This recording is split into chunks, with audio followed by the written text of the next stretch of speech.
एक नन्ना मुन्ना सा प्लांट, छोटा सा पौधा, वो कैसे उगता है, उसकी जर्मिनेशन कैसे होती है आपने देखा होगा। छोटा सा नन्ना मुन्ना सा एक प्लांट एक पथरीली खतरनाक किस्म की सख्त ज़मीन के सीने को चीर फाड़ के वो प्लांट निकल आता है। इसमें अल्लाह ताला ने सब बंदों के लिए निशानियाँ रखी हैं। देखो वो कितनी मुश्किलात का सामना करता होगा, पानी नहीं है, चट्टान है, पहाड़ है, उसके बावजूद भी वो निकल जाता है, मुश्किलात फेस करके वो निकल जाता है। अल्लाह ताला ने ऐसी बहुत सारी सैकड़ों मिसालें रखी हैं इंसान के लिए कि देखें लाइफ में मुश्किलात आएंगी, जब आपने आगे बढ़ना है, आगे ग्रो करना है, आगे जाना है, अपना मकाम बनाना है, तो उसमें मुश्किलात तो ज़रूर आएंगी। तो मुश्किलात से आपने घबराना नहीं है। जैसे ही परेशानियाँ आती हैं आपने लोगों के पास बैठ के रोना धोना शिकायतें करने की ज़रूरत नहीं है। एक पिक्चर जो मैंने यहाँ पे दिखाई भी है, कैबिन काउंटर, एक फ़ोटोग्राफ़र था साउथ अफ्रीका का। ये फ़ोटो उसने उस टाइम बनाया कि एक लड़का, एक बच्चा जो है ना, ग़िज़ा नहीं मिल रही थी उनके लिए, खाने के लिए तड़प रहा था, घास खा रहा था।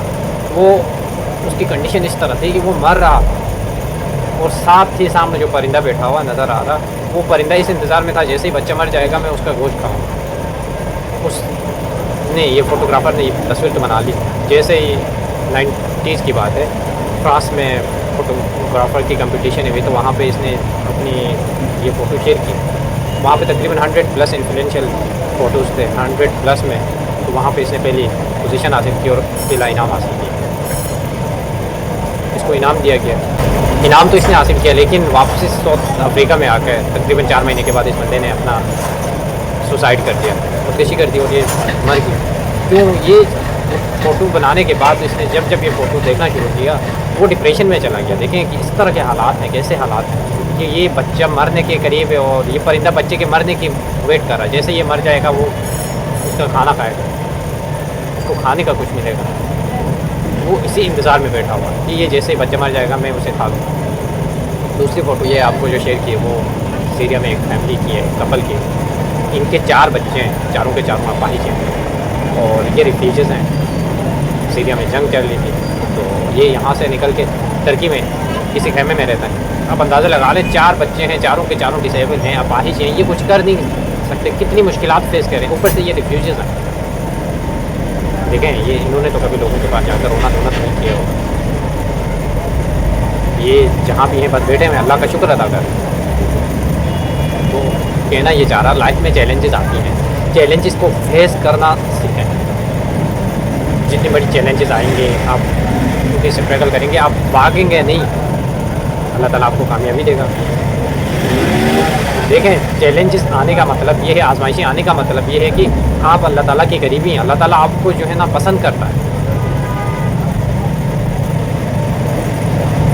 जैसे अक्सर मैं कहा करता हूँ, यूनुस अलैहिस्सलाम की कहानी तो आपने सुनी होगी। यूनुस अलैहिस्सलाम देखिए कितनी मुश्किलात का सामना किया करते थे। एक तो मछली के पेट में, यहाँ पे अंधेरा, मछली के पेट में अंदर, यहाँ पे अंधेरा, फिर समंदर की गहराई में अंधेरा। अब अंदाज़ा लगाएं समंदर की गहराई में और वहाँ पे मछली की पेट में आके कौन सुनेगा? कोई सुनने वाला तो नहीं है। बंद चलो कहीं किसी मकान में फंस गया, दरवाज़ा बंद हो गया तो आवाज़ दे आगे सुनेगा। किसी जंगल में फंस गया, आवाज़ें देगा, चीख पुकार करेगा तो कोई ना कोई सुनेगा। लेकिन मछली के पेट के अंदर कौन सुनेगा? ये बहुत ही नामुमकिन है कि वहाँ पे इस तरह की गहराई, इस तरह के अंधेरे को सुनना समझना, तो वहाँ भी कौन समझेगा, कौन सुनेगा? वहीं अल्लाह ताला सुनेगा। तो अल्लाह ताला सुनेगा और अल्लाह ताला ही छुटकारा देगा। यूनुस अलैहिस्सलाम समझते थे अल्लाह की ज़ात ही इन्हें छुटकारा देगी, इसलिए वहाँ पे बैठ के इस्तिग़फ़ार पढ़ते रहे। आज आपकी ज़िंदगी में अगर कोई परेशानी है, ज़िंदगी में अंधेरा ही अंधेरा है, आपको समझ नहीं आ रहा, तो आप ला इलाहा इल्लल्लाह सुब्हानक इन्नी कुन्तु मिनज़ ज़ालिमीन इसकी विर्द कीजिएगा। अल्लाह ताला आपको कोई ना कोई हल बता देगा, रास्ता बता देगा। उसके अलावा देखें जैसे भी हालात हो, आपने मायूसी को अपने करीब नहीं आने देना। इब्लीस बना कैसे?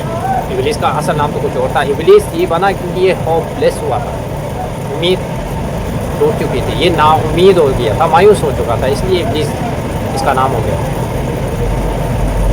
जितने भी गम की कहानियाँ, जितनी भी गम आए, दुख आए, परेशानियाँ आ जाएँ, आपने फेस करना, आप फेस करेंगे इंशाल्लाह आप कामयाब हो जाएंगे। ये जो आयत मैंने सामने शेयर की हुई पिक्चर, इस आयत का मफ़हूम ये है कि अल्लाह ताला फरमाते हैं मेरे बंदे के ऊपर जब भी किसी भी कोई अच्छे से अच्छाई आ जाए, खुशी मिल जाए, राहत मिल जाए तो बहुत बड़े खुश हो जाते हैं, ये भूल जाते हैं अल्लाह ताला को।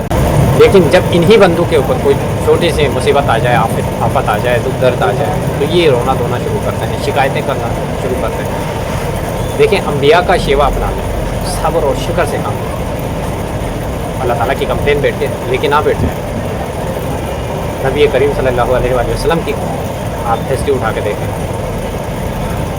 औलाद थे, उनके बेटे इंतकाल कर गए, उनकी बेगम इंतकाल कर गई, खासकर जब शिव अबी तालिब का वक़्त चल रहा था। तो सारे इतनी मसाइब आ गए, इतनी परेशानियाँ, दुख दर्द का आलम था, फिर भी नबी करीम सल्लल्लाहु अलैहि वसल्लम अल्लाह का शुक्र अदा करते हैं। तो ये सब्र और शुक्र से हम जो काम लेते हैं, यही हमें कामयाब व कामरानी की तरफ लेके जाएगा और इंशाल्लाह हम अपनी मंज़िल व मक़सूद में पहुँच जाएंगे।